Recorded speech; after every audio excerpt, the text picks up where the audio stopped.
Movie Monsters and Games with the Monster Professor. Welcome to DiceGeeks.com Tabletop RPG Show. Level up your RPG campaigns by filling yourself with stories and knowledge. Explore topics from archaeology to film history to writing to literature and much, much more. This is DiceGeeks.com Tabletop RPG Show. Welcome to the show. My name is Matt, and I am your host. This is the podcast where we learn how to become better game masters and role players by filling ourselves with stories and knowledge. I thank you so much for tuning in once again to the podcast. I have an incredible interview today, so let's just jump right in. Here it is. My guest today is the host of the Monster Professor podcast, as well as an author, monster expert, Josh Woods. Josh, welcome to the show. Thank you so much for having me back on again, Matt. As I told you before, it's a questionable decision on your part, but always fun on my part for the invitation of having me on your show. And congrats, by the way. Yeah, again, every time I talk to you, your podcast is just growing in leaps and bounds. You've had some amazing guests on there. Even the guy who made Mutants and Masterminds, which I used to obsess over and play that thing. I mean, you've been doing a wonderful work. So congrats, man. Oh, well, thank you. Thank you. It's awesome who you can talk to nowadays, actually. Well, it hasn't aired yet as we're recording this, but by the time this airs, it will have released. I interviewed the original designer of the Call of Cthulhu role-playing game. So no kidding. Oh yes, my God, Sandy that's Peterson, awesome, man. Yep, Sandy Peterson. As of I'm speaking right now, I've interviewed him several months ago, but the interview will be live by the time this one is, and people can check that one out. It was a really fun conversation, getting to talk to him. So yeah, that was great. Are we talking like the original RPG for it? Or yes, the original RPG, like 1979, 1981 or something like that. Yeah. Yep. God, I used to mow lawns out there, sweating and dehydrating myself just to save up enough cash to go and to buy that Call of Cthulhu role-playing book as a kid. While I'm mowing, I'm just dreaming of the rules. I'm so excited. Yeah. Oh, I've had similar experiences with role-playing games. I can tell you that, Josh. So yeah, talking to him was great fun, and it is a very interesting conversation. So it just always amazes me who I can talk to. I mean, I've gotten to talk to people who've worked on Star Trek: The Next Generation, which I grew up obsessing about every week and had to see. Not that I still obsess about it or anything, but so I've got to interview people who've worked on the show, on that show. It's just amazing. Anybody out there, if you want to talk to somebody, just start a podcast, and you can email anybody, and they will say yes. That checks out. So people who should not have said yes to being on my podcast have, and I'm still not sure why. And I've had great conversations with them. It's so cool. Yeah, it is absolutely amazing who you can talk to on podcasts. Well, I mean, and not least which for me is the pleasure of speaking with the Monster Professor himself here on the show. You've been on the show a number of times, and it is always a blast when I get to talk to you. And so today, this episode is going to be quite interesting because we're going to take a look at, for one, we're going to talk about a board game that you are working on, and we are going to talk about that and tabletop role-playing games and kind of compare how you're creating your board game and that to tabletop role-playing games. But first, we're going to take a look at some storytelling techniques from some incredible movies. Isn't that right? Yeah. We're never quite sure where we're going to end up going on these conversations, at least when I'm on, and we're shooting around ideas. And I guess I'm bringing my problems to you and to all your listeners because I'm stuck on two things. I'm still in the prototype phase of this board game and kind of hitting a wall on some problems. So maybe I'll just share my problems about how much stranger it is to make a board game than a role-playing game in my experience so far. But also there's this narrative thing I'm stuck on. And And it's basically what I want to do is to rip the engine out of the stories that are in my eyes the same functioning type of story. 1975 Jaws, 1978 Halloween, 1984 the original Terminator, and then maybe a few others, maybe like Ghost in the Darkness, kind of Dracula. So I'll lay out what I'm seeing in there because I essentially want to recreate it, and I can't do it yet in a way that's working for me. But I have to say, before this, I got to listen to your talk on Jaws, the greatest movie ever made, and you put a question mark in there to be humble, but we all know what you really think. It's the greatest movie ever made. And so that's on YouTube. And that's a really cool talk. So anybody listening to this interested should go check that out. Is that a shameless plug? It's a shame. It's not a plug. It's for you. I was going to say pandering, shilling. I don't know. Yes, but it's a really cool talk. Kind of just building up your host here, so he asks you nice, easy questions or something. But I thank you for the plug. Yes, I gave a seminar, talk, whatever you want to call it, on Jaws for Gen Con Online in this year, which is 2022. And you can find that at the Dice Geeks YouTube channel. And thank you so much for listening to it. I really appreciate it. I think it went really well. And yes, as you alluded to on the podcast, you in the previous episode, you had kind of coaxed from me an admission that I think Jaws quite possibly is the greatest movie ever made. So, and so I decided just to dig into that a little bit and give a talk about it. And yes, that is available for anybody who wants to listen to that. Also, I got slides and images along with it, so you can check that out. But yeah, when we were emailing about a topic, you came back and you said you were thinking about some movies, and you said Jaws and Terminator. I'm not the greatest, I'm not even the least expert of the Halloween movies, but I do know some about them, and we can talk about those. But when you mentioned Jaws and the Terminator, I was like, oh my gosh, I watch these movies all the time and I study these movies all the time. So yes, let's talk about them. So yeah, let's just dive in. You're talking about like the engine of story and that. What are you trying to like rip out of Jaws? Are we continuing? That's like some metaphors there. I don't know, but what are you ripping out of Jaws? That's what makes it a good story. What are you trying to learn from the way it's told?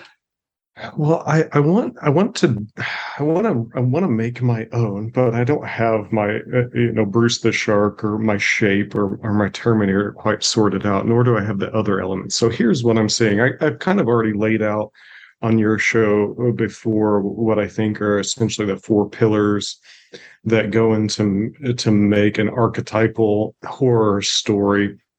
But it's not.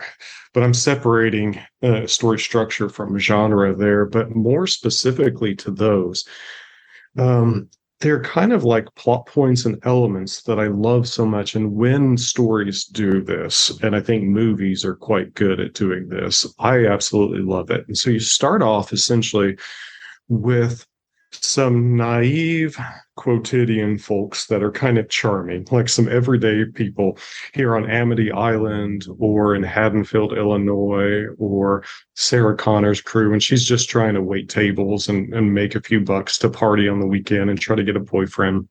And I think, well, Laurie Strode's just almost kind of wanting a boyfriend too. I don't think. Well, actually, Brody has big time relationship problems in the book. But anyway, that's aside from that. Otherwise, they're normal people. They're people we would run into at the grocery store. Mm-hmm. Then enter this soulless killing machine. Like this thing that is its whole existence is to do nothing but kill. It's not even angry at anything. It's not like a hot-blooded angry werewolf. Even in the book Jaws, the narration clarifies he's not hungry. He's not doing this to eat people. He's driven only by the instinct to attack with his mouth anything that can be attacked, right? And so enter this killing machine. Well, by the time Cameron got around to it, he just literally made it a killing machine, right? So maybe because Bruce and the Shape aren't machines exactly, or the shark and the Shape are. And so here comes this thing, and it starts picking off people, but it's like a hide and seek thing. Like it's stalking, and it pops up out of nowhere and sinks back down under the surface, whether that's literally happening in Jaws or whether in Halloween he's like the Shape's emerging from the hedges and just watching the babysitters and then disappearing again. You never quite know where he is or where you're going to see him pop up in the middle of the day. And of course it's the day of Halloween, so he can just walk around without anybody thinking anything weird about a dude with a mask on. In the Terminator, he's in disguise too, and so he's walking around and even talking to the cops before he drives this car, right? So nobody really suspects much. Then enter, and I think this part is so essential to what makes me love this. After the killing thing appears, enter the hunter, this knowledgeable person who is on the hunt for this thing. But this person, because you're the hunter of monsters, you're half monster yourself, right? And so you don't fit into this normal world of these victims. You know the monster too well, and you're outcasted and part monster yourself, or a lunatic yourself. And so for me in Jaws, that's Quint. And if you're ever wondering in these kinds of stories, is there somebody like this, or who is like this? Whoever is the most charismatic one who's not the killer is normally that one, right? Like when Robert Shaw shows up as Quint in Jaws, he just steals every scene, steals the screen. There's no competing with him. Yeah, talk about a brilliant actor. My goodness. I know. And you're so right about, the great moment of Jaws is not so much the shark attacking people, although as fun as that is, it's the doll's eyes speech, right? Oh, yeah. Down in the orca. Yeah, the Indianapolis, being on the Indianapolis, that was just amazing, right? It just sets like this whole tone and everything, right? And it works. It just works. And of course, I mean, he just pulls it off like, you just buy every word, right? You're just hanging on every word, just like, just like Brody and Matt Hooper are just hanging on every word as he's telling the story, right? I mean, so is the audience. Yeah, you can't. And that was one great disappointment when I finally read the book, like waiting for the speech, and it never happens. You never get it, only to find out later it's John Milius wrote it over the phone. And Spielberg's like, I need a speech here. Will you just tell me a speech? And just goes on. Of course, being John Milius, it was like 10 pages, and Robert Shaw had to cut it down. Of course, if you're a genius like Milius, you're also going to be eccentric. But I'm sure what's his stipulation in his contract? He has to receive an antique gun as well. I think that was when he got hired in the 70s for somebody, and he said he must have gold guns and girls, and throw in some motorcycles. So put him up in a house, and he enjoyed it so much he wasn't turning in his pages until the guy said, "You better, I'm going to take away your gold gun, girls, and motorcycle." And so he faxed in like page after page. By the end of the day, they had like 100 pages of awesomeness. And it was probably brilliant, every word of it. Yeah. He even invented. He helped invent the octagon. Back when Jorge and Gracie and Art Davey were created UFC, and they went to John Milius. It's like, put him in a cage, make it an octagon. Are you serious? No, this is something I don't know. Yeah, Milius is behind. First of all, if you've ever heard a great speech in a movie, Milius wrote it. Yeah. The directors went to him, and he's never Yeah. credited for it. But yeah, did all sorts of stuff, and so they went to him for help on how to sell the UFC, and he took from the Chuck Norris movie, The Yeah. Octagon. He's like, let people see that there's nowhere for them to run. You can't slide out the ropes. They're locked in, man on man, battle to the death, or whatever. Of course, that's when, there was only two rules: no eye gouging and no biting. Everything else went. No weight Yeah. limits, no weight classes, no rounds.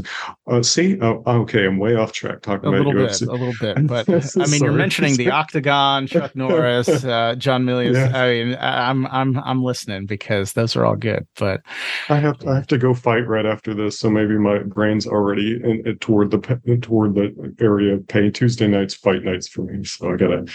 Anyway, you're going to fight? Yeah, I do all that stuff for a hobby. I've been doing that for decades now. Nice. Jiu-jitsu, boxing, wrestling, Muay Thai. Oh, cool. Okay, the hunter. Sorry, I'm way off the hell. The hunter. Right. We were talking about the hunter. Yes. Okay. Yes. Okay. So you have the naive person, and then you introduce the hunter. Yes, or the person who at least knows something about it. Right. So Quint and Jaws. Quint. In Halloween, Loomis, of course, when Donald Pleasant is on the screen, steals every scene, and Reese comes in to help out Sarah Connor. And of course, since they're half monster, right, they don't fit in. They're outcast, and nobody really trusts them, and nobody believes them either, or they don't listen to them all the way, right? They don't want to take their advice. They want to do the normal person way. And so they're essentially, there's normally a scene or two where the hunter has to be screaming what is common sense about this killing thing to the people who are being so slow and dull to catch on to it. Yeah.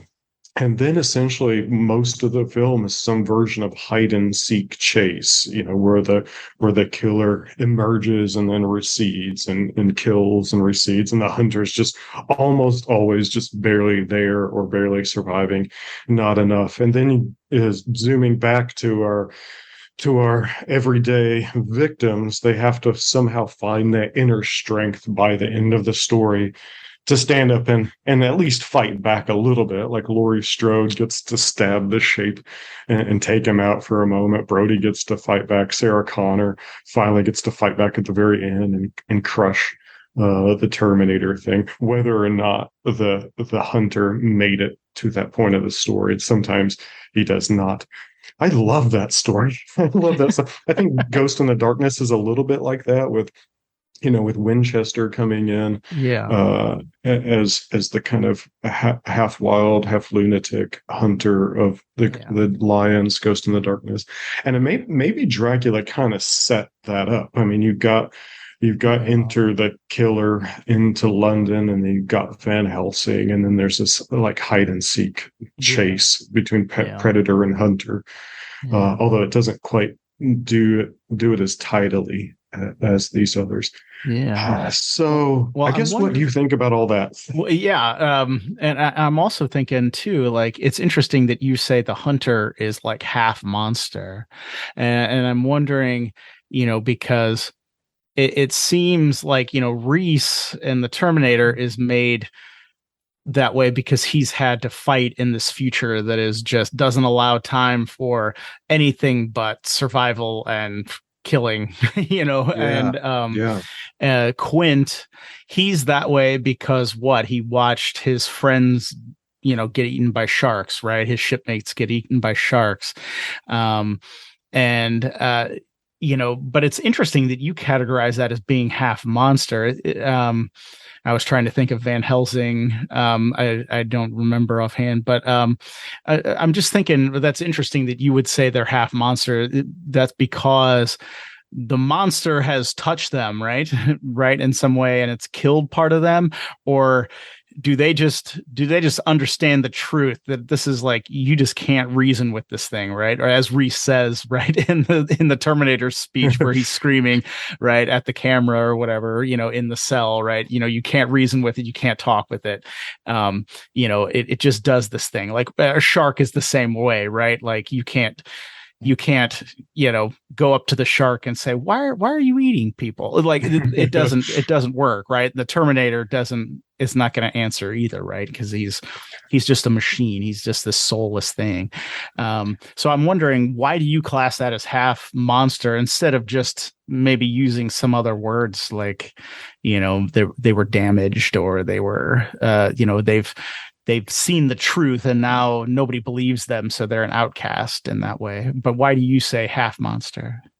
Yeah, I'm not against those other descriptions. I think those work pretty well, or even descriptions of how they become half monster in the same way, like in a good Western, whether it's literally a Western with Clint Eastwood in Italy, or whether it's the Road Warrior, which is just a Western, except with gasoline and engines in it. And so, in the same way that hero has to be half savage or half vicious, like the things coming in, because when you're fully civilized, they can't handle the outsiders attacking them. So they need someone who sees the value of what's there to be saved, but has to be as dangerous as the thing. And for these hunters, I think, it has something to do with that old that Nietzsche aphorism, right? Look deep, when you stare deep into the abyss, it stares into you, kind of thing, or the beware hunting monsters, or you become one. And it has, like, once you see the true nature of evil, or the angel of death itself coming at you, then you can't live a happy, normal life among others and be like they are, right? You can't, or in Jaws, you can't worry about the parking situation on the beach when you know that death itself is lurking 20 yards out. When Loomis is trying to tell the sheriff in Haddonfield, he's like, I spent 6 years trying to cure this kid after he murdered his sister, and the next 7 years trying to keep him locked up. Because at one point, about halfway through, he saw that there was nothing but pure evil in this thing, and it's not even a man anymore. It's just, you can't reason with it, you can't talk to it, there's nothing you can do. We'll just keep on.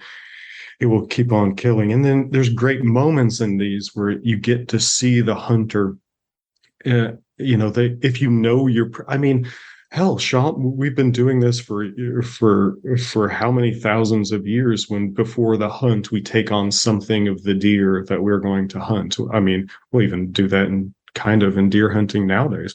But humans have been doing that. And so you see these moments where you get to see how they've been chasing this thing, or this killing thing has been such a part of their obsession for so long that they absorb it. Like in a wonderful moment in Halloween when Loomis is doing a stakeout in front of the Myers house, hoping that he'll catch sight of him, because they don't know where he is tonight in Haddonfield. And he's hiding behind the bushes, and some kids are coming up to the spooky old Myers house, like throwing rocks, or I forget exactly what, and trying to dare each other to go up to it. And in the bushes and in the shadows, he does a monster voice, as vicious as he can, to scare them off. And they're all running away, afraid of the monster. And there's this beautiful little grin on Donald Pleasant's face, on Dr. Loomis' face, like, it's nice to be the monster and stuff. And then immediately the sheriff comes up and jump scares him, because he doesn't realize the sheriff's right behind him. So he's not made all the way to be a monster. But and it was a great addition from Donald Pleasance too. They had a scene where he was going to, I'm talking all original 1978 Halloween, which is, I would argue, one of the greatest movies ever made, by even the criteria that Matt David sets out for Jaws, by the way, but maybe that's the side note. I'm not talking of all the other Halloweens, which progressively get worse and worse for quite some time until 2018. Um, Although I would say Halloween 2 was essentially what Cameron watched and recreated for Terminator, because almost all key features, except for the science fiction details that you see in Terminator 2, first show up in or in Terminator 1, first show up in Halloween 2, and nowhere I can find in cinema beforehand. But the Halloween 1 is not the same killer. I'm off track again. Okay. So I think that in order to hunt this thing, and to see what it really is, and to hunt it effectively enough, you have to become it, which means you're no longer acceptable in the real world. You're not as bad as the thing itself, but you're no longer one of the villagers. Yeah. Yeah, no, that's very interesting. And of course, while we're off track anyway, you mentioned like you take on part of the deer when you hunt it. Of course, another John Milius reference would be Red Dawn, when he when he had, I'm forgetting the kid's name, but when he has the kid, was it played by C. Thomas Howell or something? He has the kid drink, he kills a deer. It's the first time, and they say, oh, well, it's the first time you have to drink the blood. And so he drinks the blood of the deer he's just freshly killed. And of course, he becomes the most bloodthirsty, vengeful killer throughout the whole movie. But, the idea is part of you need that guy, right? Like part of the other group needs that guy, because there comes a time when, somebody can't make a decision and everybody knows the right way to go, but you can't do it. And so he's like, here, you got to do this. And it's, it's vicious and it's bloodthirsty, but it's just like, well, because I've seen what the other side would do and I can't go back, it's, or something like, we can't do this. And so he's pushed beyond like even what the other members in the group can do. But yeah, that's exactly right. And that's why so often either these hunters can't continue, right? They have to be killed off by the end of you can't keep Reese around, not anymore.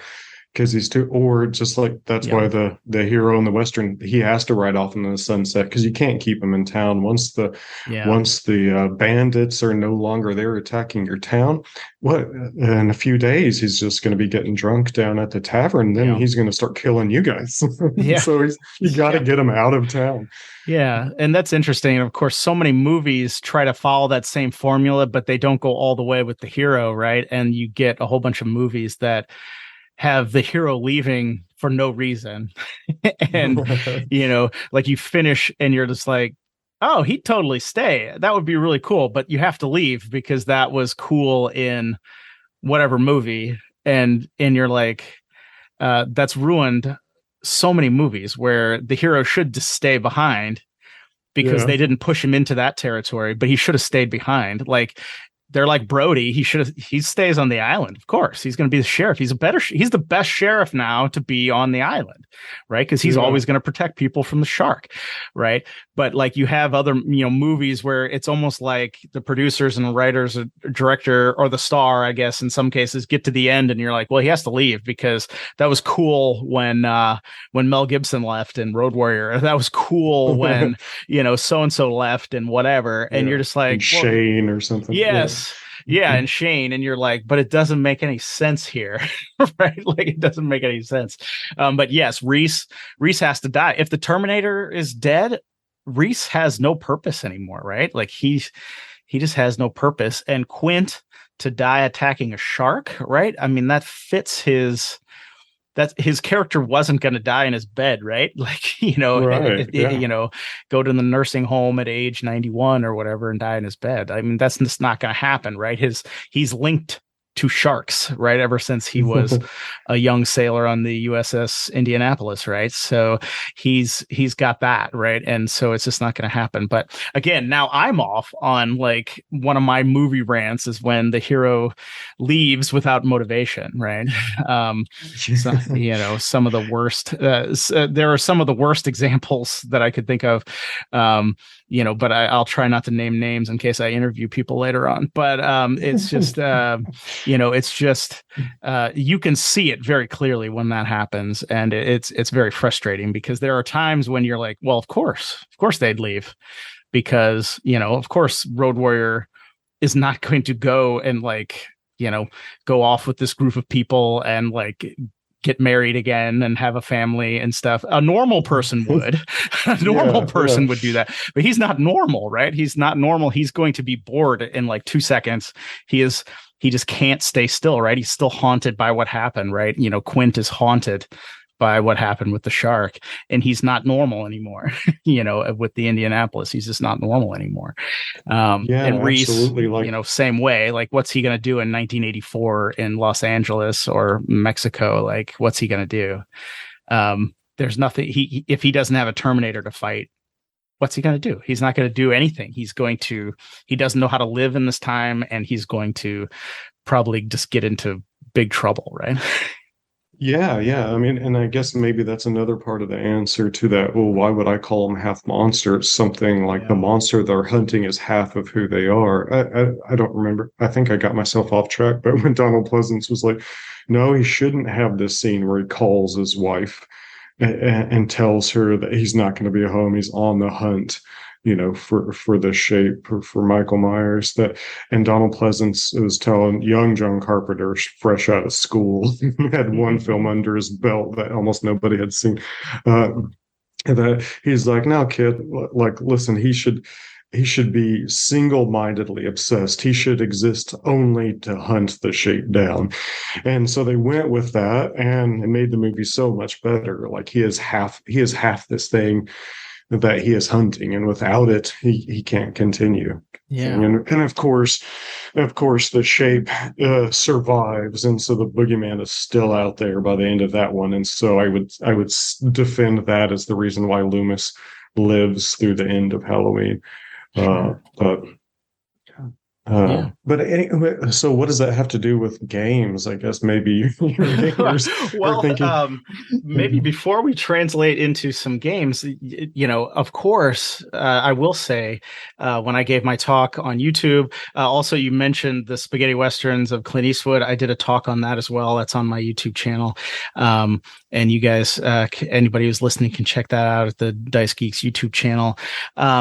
How does this relate to games? And that's what I'm always trying to kind of show people and show listeners is how do these things relate to games? So when we're talking about, tabletop role-playing games, or in a bit, we'll talk about Josh's experience here with trying a board game, trying to design a board game. Just thinking about some of these storytelling techniques, what I'm always interested in is how we as game masters or dungeon masters can use some of these techniques that we see in great stories, right? I mean, we're talking about, Jaws and Terminator, the Halloween, the first Halloween anyway, and then some of these others that we were mentioning, kind of tangentially, Red Dawn. I mean, you're talking about some movies that are phenomenally made, right? And I'm not talking about the remake of Red Dawn, okay? I'm talking about the 1980. I haven't touched it. I haven't touched it. I can't bring myself to. No, I saw like a promo image for it, and I was just like, I can't do it. It's like you're remaking a genius, right? So like you're always treading on dangerous ground when you're just going to remake like a movie that was basically perfect anyway, written by somebody who knew exactly how to tell a story. But anyway, that was another tangent. But what I was saying about role-playing games is I think we can take some of these elements and these story elements, storytelling kind of techniques, and use them as we're running games, as we're the dungeon master, as we're the game master, because this is where we can steal some of these really cool ideas. But it is a different, it is difficult sometimes to translate some of them because, like I dealt with in my talk on Jaws, right? Brody, Sheriff Brody, right? For those, we probably should have set up the movies a little bit better, although I assume everybody knows Jaws and Terminator and stuff. If you don't, go out and watch them and then come back to the podcast or whatever. But, when we set up Chief Brody, right, we see Chief Brody, he has some definite things kind of against him. And, he he is new in town, right? This is a new job. He doesn't know the community very well. He doesn't know some of these people, right? The mayor and the coroner and some of these people, they like known each other for 30, 40 years, right? They went to high school together. They've known each other. They've lived on the island their whole life. Here comes this new person in, right? And of course, what does that do? Well, he brings something that's out of their experience, so it makes them suspicious of him and say, well, you don't know what it's really like here because you're new. But also, one of the master strokes of Chief Brody, right, is that he's afraid of water. But he's just taken a job on an island. And he's afraid of water because something happened in his childhood. And we get a little bit about that. But he doesn't want to be on the water. He's worried about his kids sitting at the edge of the water, even, barely even before we know there's a shark or anything like that, just because something so bad happened to him when he was a child. And he's able to complete that arc by the end of the film, and he's fine, and we get the implication that he's fine with the water now, that he's able to go back in the water even after meeting something so horrific. But those character arcs like that are hard to pull off in a role-playing game because it's very difficult if a player shows up to the table and they say, oh, I have this arc. My character's going to start off as a drunk and then he's going to get better later on. Well, that would be for a TV show, novel, movie, whatever. But like, it's very hard to pull that off in a role-playing game. Now, the hunter character offers another problem as well, because it's always a temptation in certain games for the game master to introduce the hunter as an NPC, or worse, a GMPC, because I think we enjoy those characters. It's fun to see Quint and it's fun to see Reese. So it's a danger there that a game master can introduce that character, because I think it's important to remember that the PCs, the player characters in the game, they're the hunters, right? They're the ones who live on the kind of the fringe of society, who know the dangers that are outside the little hobbit village that's all peaceful, who know that it's like, if we hadn't have killed that owl bear last week, you would have figured out the real world, what that looks like, and so I was just kind of wondering your thoughts. Obviously, you're a longtime role player from back in the day. What about your thoughts on some of those things that I just had to mention there? Yeah, I think they're both good points, and I like it when the game mechanics solve that stuff for you. I mean, I think I'm a little bit out of the role-playing world now. It sure seems to me that still the most popular tabletop role-playing game is Dungeons and Dragons, and by far. And so, and if it's anything like it was back in my day, then it rewards you for gaming advantages, or putting everything toward advantages. Which means, at least in earlier versions, there wasn't really game mechanics to reward you for taking on quirks and disadvantages. And then you've got games that have fixed that and improved the game and the playing experience by so much. Like game systems like GURPS. I don't know if anybody has ever played that or heard of it, or if anybody still does. No, but they do. They do. They do. Okay, yes. Good. Because I eventually not to speak too poorly of Dungeons and Dragons, but when I found GURPS, I felt like I graduated, and I very rarely went back to D&D after that. When you're building your character, you have only so many character points to design the kind of things you want your character to be able to do, skill or ability or whatever. And you can get more points to spend if you take on disadvantages, or you take on little quirks, things like you're afraid of water, things like you will always have a cigarette in your mouth mid-fight, even if that gives you a disadvantage.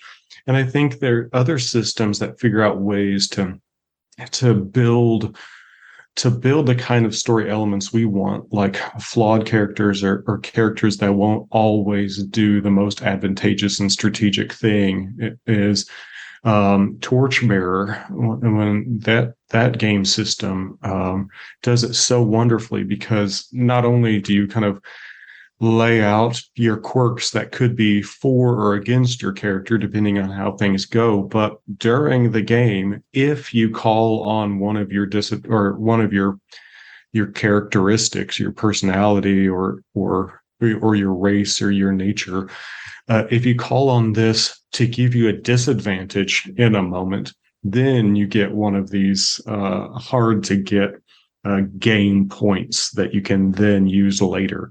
And so it's like taking on a disadvantage now so you can have an advantage later.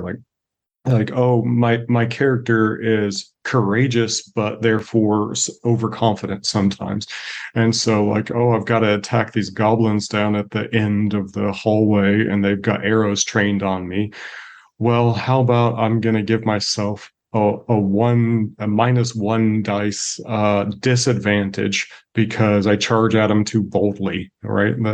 And so you might lose because you didn't have to take on that disadvantage now, but it has to do with your character, and then the game rewards you with a point you can play later. And I think Torchbearer also does that hunter character thing well. I think sooner, at some point over the years, people started realizing, in D&D, these characters aren't very heroic. They're grave robbers and they're killing monsters in their natural habitat. And some game masters have done a good job of like giving them purpose and quests and stuff. But Torchbearer just says, look, you're basically treasure hunting mercenary ruffians who don't really belong in town. And when you come to town, no one trusts you. Your credit's good for nothing. And they just want you out of town as fast as possible. You're an adventurer, which means you're kind of a gross, dangerous, scary person. And real people don't like you. So you're on the edges and outskirts. And they just run with that ethos. And I think that's so wonderful. Like people worrying about colonialism and D&D or the celebration of it or whatever they talk about nowadays. I'm like, well, how about just embrace the fact that you're a bunch of crazy weirdos killing things in abandoned dungeons for money. Just to go with it, be the half monster thing, and have to deal with villagers who see you coming and lock the doors and batten the hatches and stuff. So I think, and so either building it into the story world or building it into game mechanics, I think are improvements. Yeah, no, absolutely. I think that's some interesting things there, and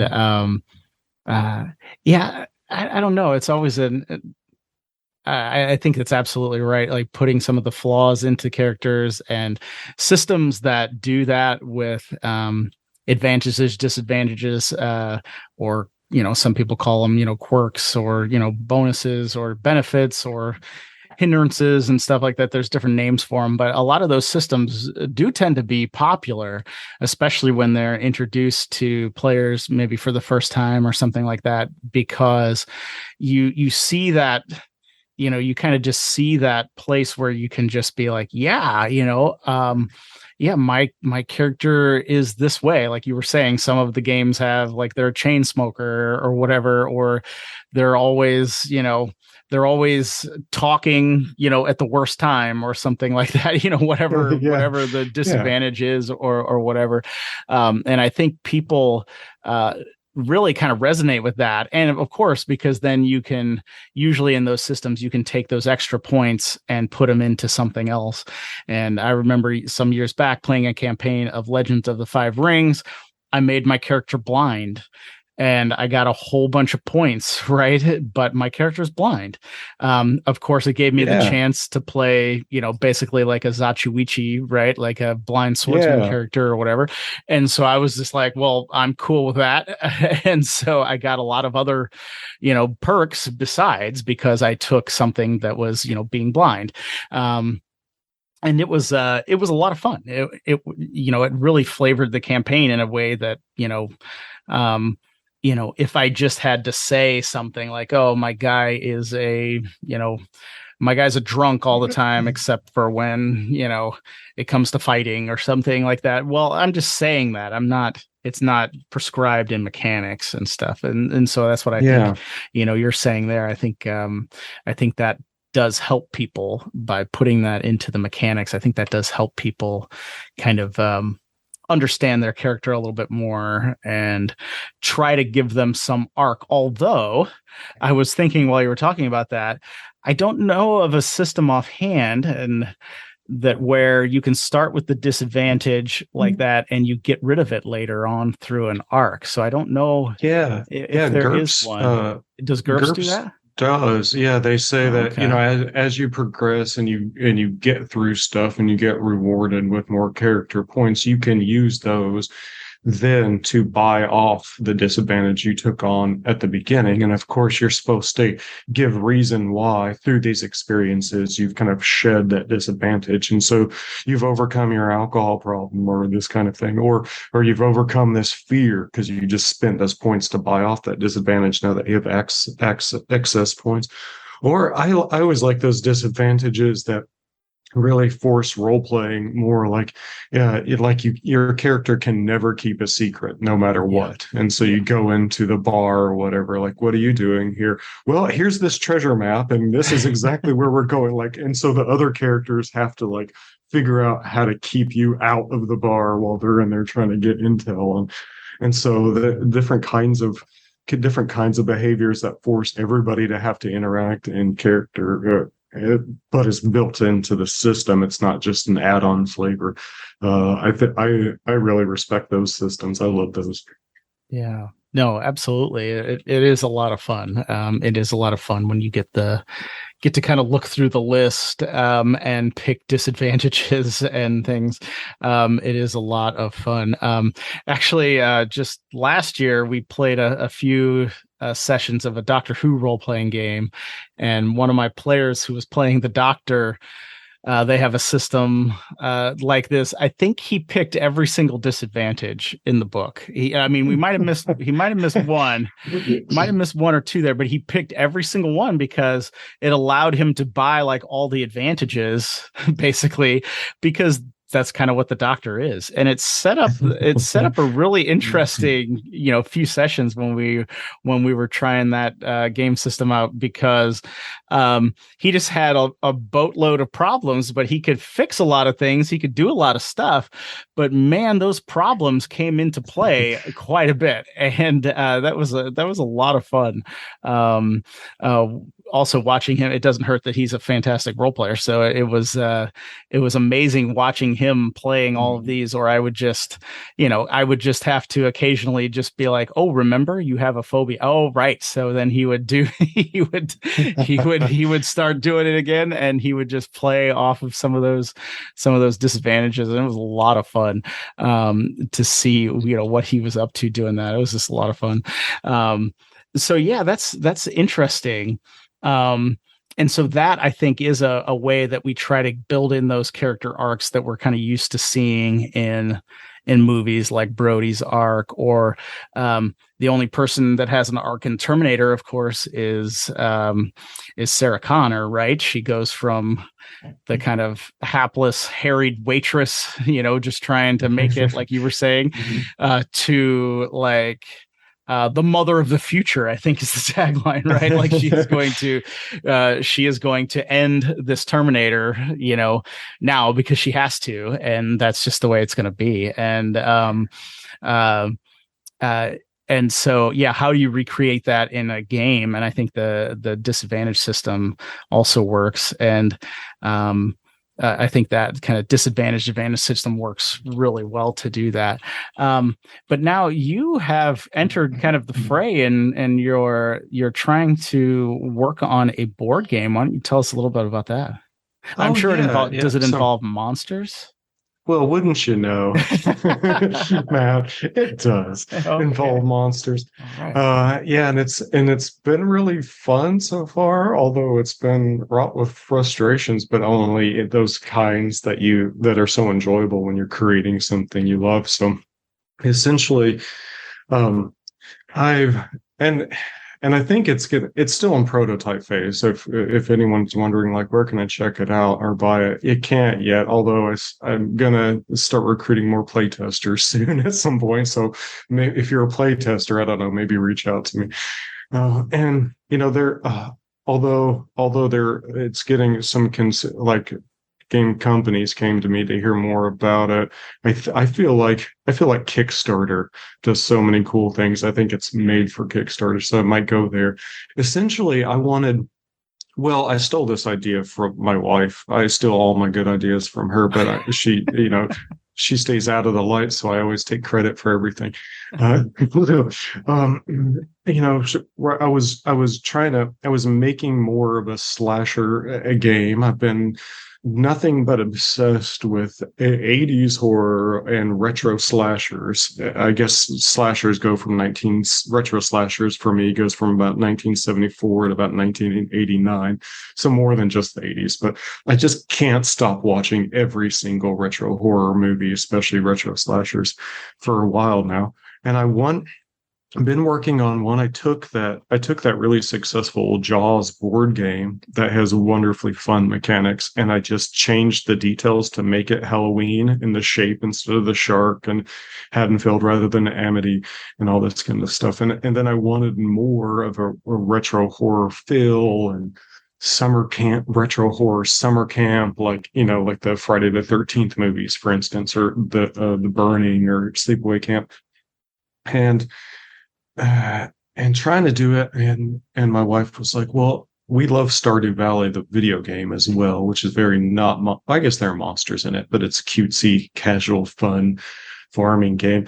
And you get to get resources and craft and stuff. And she's like, well, I wish we could just have a game where you're at the summer camp and you spend all day gathering resources, crafting, barricading, preparing for the night. And then at night, a monster from retro movies will come after you and you don't even know which one. And so I guess it's like if Stardew Valley were set at Crystal Lake mixed with some Evil Dead and Night of the Living Dead or something like that. And I said, I will buy that person's game right now. And I went searching everywhere and I couldn't find it. I mean, there are things that are close, like Camp Grizzly and stuff, but not quite exactly right. And I just wanted this thing so much that I couldn't find it. So I was cursed to make it myself, which is how all the things happen that I do. Like I wanted a book about witch hunters and witches and every monster that I can think of, and I couldn't find any, so I had to spend like 2 years writing the darn thing. So now I have to make this thing in order to play it. And so essentially, as this character, you go around and craft during the day or barricade, prepare, make Molotov cocktails, try to find get the tire that you need to repair the van to get the hell out of there. And so, but you got to be ready, because at the nightfall, and depending on how many players, maybe there's no monster at all and you get some rest, or maybe there is, and the odds are set up depending on whether there or not there was one the night before. And then you draw a monster, and maybe it's Jason Voorhees, or maybe it's Critters. Of course, I've genericized all their names, so it's just the slashers and the alien runts or whatever. But right now all the artwork is ripped off and I have no rights to that, so it's very much in prototype phase. Okay. Of course, all the artwork is retro pixel art too, so it looks like it could have come out of a Sega Genesis game or a Nintendo game as well, which is really fun because I want it to be kind of fun and cutesy. I don't think it's a horrific game, but that's one of the things that I wanted to work on, and it's been so tough, is how do you build in what you want the game to feel like into the mechanics itself. And I'm on generation 3 for this game. The first one was 2 RPG, and for me that means, if we're thinking on a scale of like from checkers to D&D, right? This is a scale of type of game. It's not up to in checkers, one person doesn't like decide what the rules are going to be for the next move, right? Or tell the other one. Like there's no decision making isn't what runs the game. It's the game rules and mechanics, and you can just forget about trying to build the game while you're playing it. You just play it. Right? Or solitaire or whatever. It had the pig game at Cracker Barrel. How about that? That's like that's one where it's just you don't have to make decisions. And then all the way over to D&D or other RPGs like that, where you have to have somebody making decisions on the fly and setting the DCs, although in D&D that never actually seems to matter that much. And deciding what the monster is going to do and all this stuff. And for a board game to really work, or at least one that to really feel like a board game and not a tabletop role-playing game, you need to cut out the DM or the GM entirely. First time around, I was having to make decisions about, well, darn, what would the monster do in that situation, kind of thing. You set the decoy inside the barricaded thing, so the monster wants the decoy, but how about maybe and I'm like, no, it's too RPG. And so I took it back to a second generation, and then it just became too close to checkers. It was just move, and it was just like movement strategy. It wasn't really decision making and stress and kind of strategizing. And so then finally got to a third generation that works. And so I guess like an example of building in the game mechanics to how you want the thing to happen is, I love that moment in retro movies where you get the people seeing the terrifying thing that's coming after them and killing them. But there's always just a moment where it's just kind of standing there and you still have a chance to start scuttling away or running. And of course, at night, you always trip. And so there are tripping rules if you try to move locations at night, right? depending on what you're carrying. But for that, it took me the longest time to figure out, in the monster's turn, the monster goes first, but only if you're right there with it still at the beginning of its turn can it attack first. And then it must attack before it moves. It can't move and then attack. And that ended up being a key feature, because what happens in most of the game is you're running from it, right? And then the thing, it ends up getting to you on its turn. But since it moved after you, it can't do anything else. So it's standing right there. And so as the player, you're like, oh, it's right there, but now it's my turn and I got to do something. So it gets you that sense that I wanted, that feel of like, oh, there's the monster, but I still have one chance to do something before it's his turn. And so, so I guess one thing I discovered in creating a board game is you can't design the rules. Well, I had more success not designing the rules out of verisimilitude or out of similarity to the sources. It doesn't make sense that the monster would just walk up to you and wait another turn before it could attack. But it worked. The effect works in the game. So that's the rule. Mm-hmm. And I think a lot of RPGs in a different way, especially GURPS, my God, focus on trying to take realistic actions and real physics and turn those into games, or take their sources. So there's a glimpse at what I'm up to for this game. I don't know. What are your thoughts on it? Well, I mean, there's a lot there, obviously. It's really, really interesting. Sounds really fascinating. Yeah, the one thing I kept thinking about is, when you're talking about how do you get the rules to reflect kind of the world or the setting or whatever you're in, I think that's always tricky because, I have more experience with some role-playing games, even though I did struggle to get into GURPS, and really the only reason that I can think of for that was that I find a problem with like universal systems that that when you learn a game and its rules, the rules kind of inform the setting. So like when I was talking about, Legend of the Five Rings versus say Dungeons and Dragons, or that I feel that the rule system, even if maybe even the designer didn't really have that in mind too much, or the designers didn't really have that in mind too much, the system ends up affecting the world in some way, and then almost makes, for me anyway, like there was especially a kind of a fad. GURPS did it first, but there was a fad of kind of universal systems kind of in the mid 90s, everybody, or the early 90s, mid 90s, everybody started trying to come out with a universal system and say, hey, well, you can play any setting. And those always kind of fell flat for me because it was just like, I mean, I was excited about it. I was like, oh, I only have to learn one rule set. But then it just seemed like learning the rules kind of helped you understand the setting, or the rules inform the setting, or the setting inform the rules to a degree that I always thought that I was like, oh, well, yeah, well, I'm going to play, Dungeons and Dragons. It's going to be, it's going to be 20-side dice, and it's going to be this, and it's going to be that. Legend of the Five Rings, 10 sides, and, so on and so on. Star Wars, the original Star Wars, it's got to be 6D because I don't know why, it just works really well. The 20D Star Wars never really did it. It didn't seem like it worked very well, but the 6D Star Wars, awesome. I don't know why. I have no idea why, but it just seems cool. Like, what?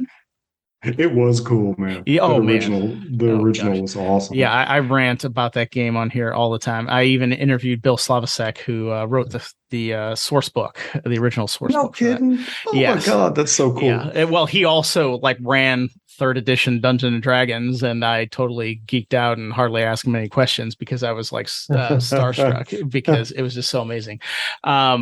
And I ranted about Star Wars so much because it was so awesome. But that was a neat interview. If anybody's listening, they can check that one out. He is the lead writer on Elder Scrolls Online as of the time of the interview, and I think he still is. Dang. So if you want to check that out, but there was just something I don't know, and I don't know, but I see what you're saying there with like the killer. There are certain, I don't know if you call them cliches, but just certain tropes, certain things we expect in some of those movies, that it's like, well, sure, the monster or the slasher or whatever, he's going to menace the people, but the one person who's going to get away, there's going to be there's going to be an opportunity for that person to get away or to defeat the creature or whatever.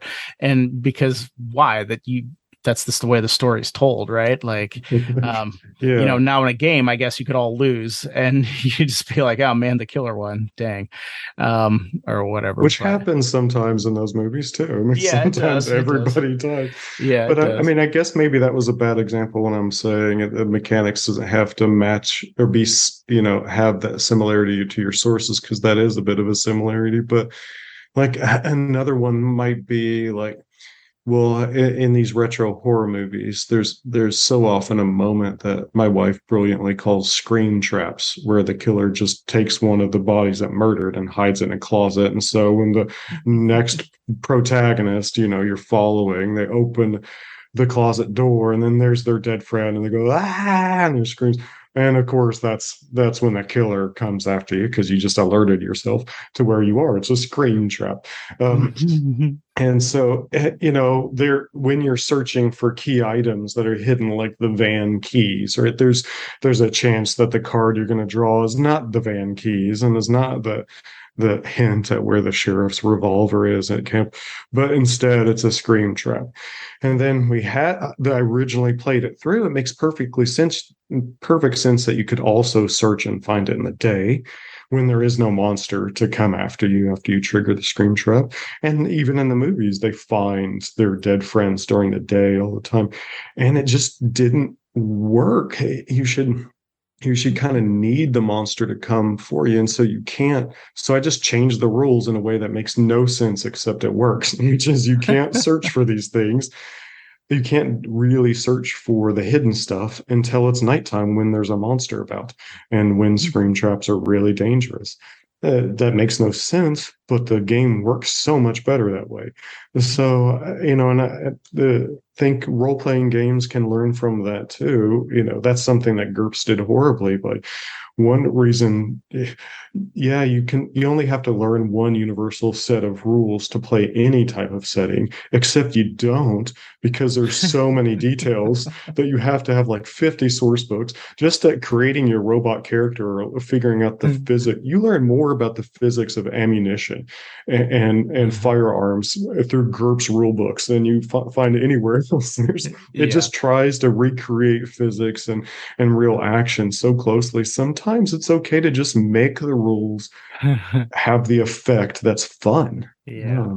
There's been a reaction against that. That was something that was very prevalent in like 70s and 80s games, and even in the early 90s, is you're going to recreate everything, physics. Where does the bullet go, right? If you shoot an assault rifle, right, the bullet's going to go through the car, continue through a house, might even go through a telephone pole or the refrigerator or whatever, because those bullets don't just end somewhere, right? They go on forever. And there are rules for calculating. Yes. By then you're like, my God. Yeah, but there was a pretty heavy reaction against that, right?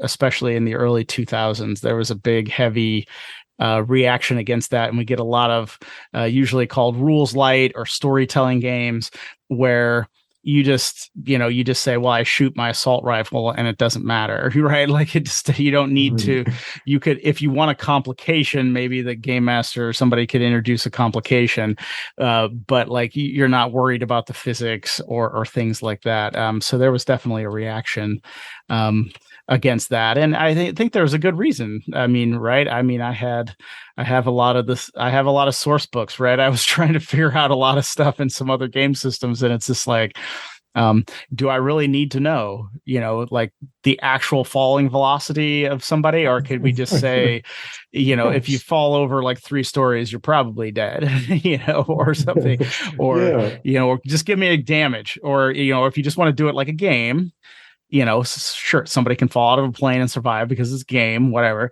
Just give me what to roll for damage, right? I don't need to know. I don't need to calculate, terminal velocity and things like that. And what would actually happen is just say it's 10d10 damage if you fall out of a plane, and I'm like, oh, that's fine.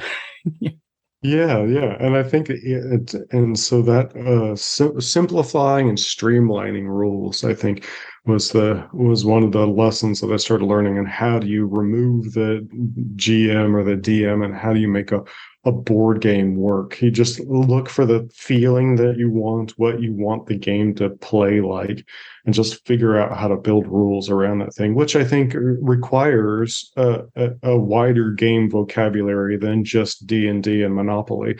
Like you've got to have more in your toolbox, like you do, like knowing all these other systems, like knowing how dice pool systems work, because maybe that's going to work for your next game, as opposed to like D20 systems and that kind of thing. And I think all of that has helped to make so far a successful and fun game. But there are just so many cards, so many parts to the thing, especially with all these items that you find. That's what I'm struggling with now, is how to make this thing simpler and more elegant. And I don't have a solution yet. And it is interesting too, because in movies like that, usually there's so many setups, or so many, I don't know, there's so many situations that lead into the characters doing certain things, right? And because, usually in some horror movies, right, the logic breaks down pretty fast, and you're like, you could have left like an hour ago, right? Like, or something. Like you could have just walked away and he doesn't go past the lake or whatever, right? Like, there are some that it breaks down pretty quickly, but like, I mean, if we go back to the Terminator, right, there are some things that happen that, that probably wouldn't make any sense, but Cameron sets them up really well, right? Like,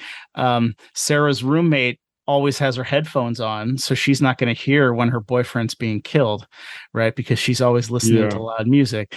He also sets up, right, Sarah has a pet iguana. Not only does that make Sarah kind of odd and endearing to the audience, it also sets up a jump scare, because we know her roommate hates the thing, right? So it sets up a jump scare later on.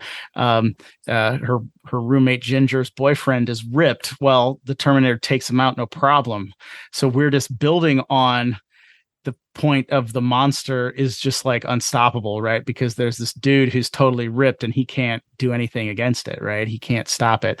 And so they're subtle little things, but like they just keep building and building, and they set up and they keep the logic, they keep it in there so it makes sense, if you think about it a little much, you think, oh, well, maybe I would have heard, big crashing even if I had headphones on, but like, maybe not. It sets it up so it's at least plausible. Yeah, and that scene is so good. Again, the whole movie is just James Cameron's version of Halloween Part 2. And he just, instead of the shape, he just made him a robot from the future. But other than that, it's like even moments, there's so many close to end scenes out of Halloween 1, like that moment where he comes in and kills the boyfriend and goes after her, so he just ripped that off. But he won't listen to this anyway, so I won't make him. No, you never know.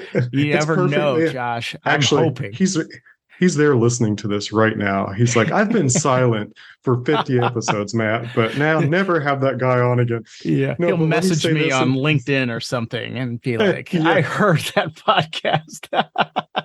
Josh Woods bastard trying to tell me I ripped somebody off, although I did, because John Carpenter is a genius. Anyway, but in his defense, that's how you tell good stories: is you just rip off and reinvent the great things that came before. I mean, that's what I do. That's what I teach. Absolutely. That's what I preach.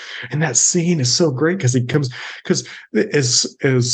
as powerful as the Terminator is, he doesn't know where Sarah Connor is. He doesn't even know what she looks like. That's one advantage that Reese has over. Yeah. And so he's just killing anybody that seems like they're a Sarah Connor. And then he's stuck after he shows up there and he kills the friend. For all he knows, he has her. Mission accomplished. And then until Sarah, scared, calls home and leaves the answering machine message, and he's there to hear it. And you got that great moment when it's like, hello, ha ha ha, you're just talking to a machine. Machines need love too. Yeah. And then and so the machine listens to the machine, and she's giving away her location to the machine while the machine is listening to the machine talking to herself as a machine. It's so beautiful. Yeah. And we even get a setup for the answering machine, right? Because that's when we listen to the message of Sarah's date canceling for the night. Yeah. And so we get a setup. It's like we get a setup for everything, and then we get a payoff later on. It's just like every element that was thought of that he put it in there, it was just like, it just pays it off. It's like, well, of course she has an answering machine, and they make the joke about the machine, which is just perfect, right? Because the Terminator's a machine, right? Just standing there. So we just get all these little payoffs, right? From the first introduction to some of the people, right? Like we just get introduced to them over and over again. And it's just, I don't know, it's just a masterclass, really, on the way to really pull somebody through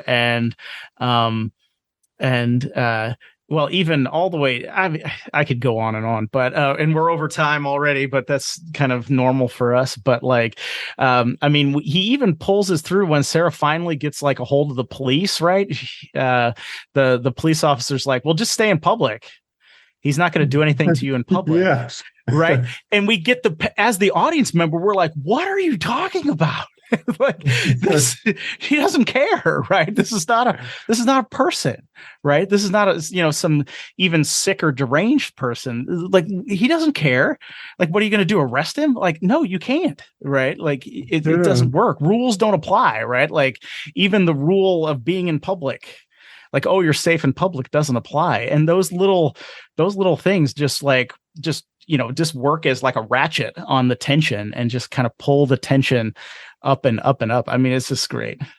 Yeah, like at least now she's safe in the police station. Like, no, doesn't care about a police station. You have to, just like, in Halloween too. Like, well, now at least she's safe in a hospital around all these security guards. No, he's just gonna walk in there and kill all the security guards and kill everybody and stuff. And so he's gonna walk through a plate glass like a machine, and he's gonna walk through the fire at the intense scene at the end after there's eye damage to his eye and stuff, and he's walking through a fire, and then you have this synth music, all of which James Cameron ripped off, but in a beautiful way, because the first Terminator 84 is a perfect film. And back to your points about Jaws, AFI's list is stupid. They don't know film. they know film school maybe, but they don't know film, and they don't know. All right, let film me set this up. So experience. yes, the AFI, the American Film Institute, puts out a list of top 100 movies, and Josh, I mentioned that because Jaws is number 48, and now Josh is going to go off. So they don't know anything. Continue, Josh. Yeah, so if any of the AFI people are listening, your list is stupid, and they're not allowed to include foreign films. Is that why like Seven Samurai isn't up there, or Good, Bad, and the Ugly? Well, it's American films. Yeah, I believe so. Yeah, I don't but know what if it's even allowed. counts? They just, since their name is the American Film Institute, I think they just pick American films. Even counts as an American film anymore. I don't know. Well, that's Like true they're nowadays, certainly. filmed Yeah. in filmed in New Zealand and funded, but anyway, Yeah. whatever. So their list is dumb. Come on, Citizen Kane. We're not talking. That's a boring, pretentious. Like Orson Welles is cool, but come on with that stuff. Yeah. Why isn't Terminator, Jaws, Yeah. Halloween, Yeah. Yojimbo? Like, give me some good. Put the great films on there, man. Okay. Yeah. Anyway, so I tend to agree. They got it right in some cases, but there are some that are baffling. I mean, I get why Citizen Kane is a well-made film, but I even mentioned it in my talk on Jaws. It's not very entertaining. I agree. It is very well made. I actually like the Magnificent Ambersons actually better, which is one of Orson Welles's. I think it was his second film, and people kind of dump on it. I thought it held me riveted, even though it is kind of weird and pretentious a little bit, but it was very good. But yeah, there is a lack of some of those movies. I think they get it right, sometimes, but I don't understand. Mine would be like, why is even the Wild Bunch on there? I don't even understand. yeah, why? Because it was the first film to just like murder people very gruesomely, or something. I think it's because of the shock value. I think I have some unorthodox opinions about the Wild Bunch because I think it doesn't even work. It's a middling kind of Western with an amazing cast, but Peckinpah didn't even do much with it. And then it's only there for shock value. Yeah, it was the first movie to show bullets like going through people on both sides of their bodies and show blood or whatever, because even like Sergio Leone's Westerns didn't show any blood, right? They didn't even use any squibs or anything like that. They never showed any blood. They didn't? Dang, no, there's only one. There's only one. There's a bullet wound in, but there's no flowing blood in for a few dollars more. But in A Fistful of Dollars, I'm trying to remember. I don't think they showed any blood except from the physical beating, from the fist hittings, like pounding somebody, beating somebody up. I think they showed a little bit of blood, but and wounds, but the bullet wounds, no. Now, Good, Bad, and the Ugly, I haven't seen that one in a while. I just watched the first two, so I'm not sure about the Good, Bad, and the Ugly. But yeah, it was like the Wild Bunch was like the first one to show that. It's just, and it's up there because of its shock value, and you're just like, come on. I mean, I don't get it. And I mean, some of the other ones, yeah, they got it right. They get it. There's like 50-50. I'll give them. There's some good ones on there. I get Citizen Kane, or, to a degree, because it is so well made. The deep focus is beautiful. I get Casablanca because it is very well made. The story in that, talk about being like every scene, like having a total purpose, it's just like, wow. Yeah. And then Sunset Boulevard, I think, is like an errorless film, like just a complete error-free movie, but you need to know that it's a great vampire film. I think it's a perfect vampire film. Really, they just take out the detail that she's actually a vampire, but that's a minor detail. I think that's an interesting take on Sunset Boulevard. Yeah, she's a vampire. It's every element of a great vampire story. Just like the reason why I think The Great Gatsby never works as a film. And if you disagree and you like The Great Gatsby film, so we're just parting ways on that. I just think they're horrendous. I don't really care for them. I don't even think I've watched one. I usually steer clear. But anyway, it's because Gatsby's a vampire, man. They're not getting it. Like I've heard of that. I've heard of that theory. Yes. I mean, I don't know if it's a theory. It just I thought I heard of it. Oh, I don't know. I just like Sunset Boulevard, like it's just a vampire story. You don't have to be literally a vampire to be a vampire To be a story. vampire story. And I think they just weren't hitting on this thing that he's Dracula coming in. He just happens to not be a vampire. So anyway, so embrace the horror elements of your story, I guess, is where I'm going with all of this. That's funny. No, that's really neat. It seems like no, I listened to a guy. I listened to a podcast or a YouTuber RPG guy, and he did The Great Gatsby as a vampire story. He did like a campaign. There you go. He did a campaign. That's where I heard about it. I wish if I remembered the guy's name, I'd give him a shout out, but I can't remember. There's somebody. I think he called it The Great Batsby. Well, he's a brilliant, insightful guy. I don't remember the. So somebody could check that out. It's somebody on YouTube, so you can check that out. But anyway, we're on another tangent and we're like 20 minutes over time, but I can still ask you, I could say one more question and we'd talk about the Terminator or Jaws again for like another half hour because I would love it. But I gotta get you on 1978 John Carpenter's Halloween, man. Yeah, I know. I've seen it, of course. It's a perfect film. I've seen it, but man, I haven't seen it in a long time. So I don't know. I'll just have to watch it again. And then Halloween 2, I know I've seen it, but man, I haven't seen it in a long time. So yeah, I'm usually not a big slasher guy. So that's interesting when I have you on here. So I'm usually not a big horror guy or whatever, but I have seen some of the movies, of course. So maybe I do need to go back and watch it again because Carpenter he's an interesting figure, right? Like I did a big podcast on Escape from New York with the writer of a book about the making of Escape from New York, John Walsh. Somebody can check that out. The listeners can check that out. It was a great interview. He got to talk to, I don't think he got to talk to John Carpenter, but he got to talk to Nick Castle and who played the Shape, the Shape, and then was also the director of The Last Starfighter, which is like, almost perfect movie. I mean, it has some flaws here and there, but my gosh, it's an amazing film. It's fantastic. And that kid shows up in Halloween 2 as well. And Halloween 2 is a big step down from 78, but it's still good. Halloween 78 is a perfect. Yeah, Escape from New York, filmed in your town there in St. Louis. Yep, right? Filmed in St. Louis. So, yeah, absolutely. Yeah, because it already kind of looked apocalyptic at the time. That's what. There's some quotes, that John Carpenter was like, "Well, we needed a destroyed city, so St. Louis fit the bill."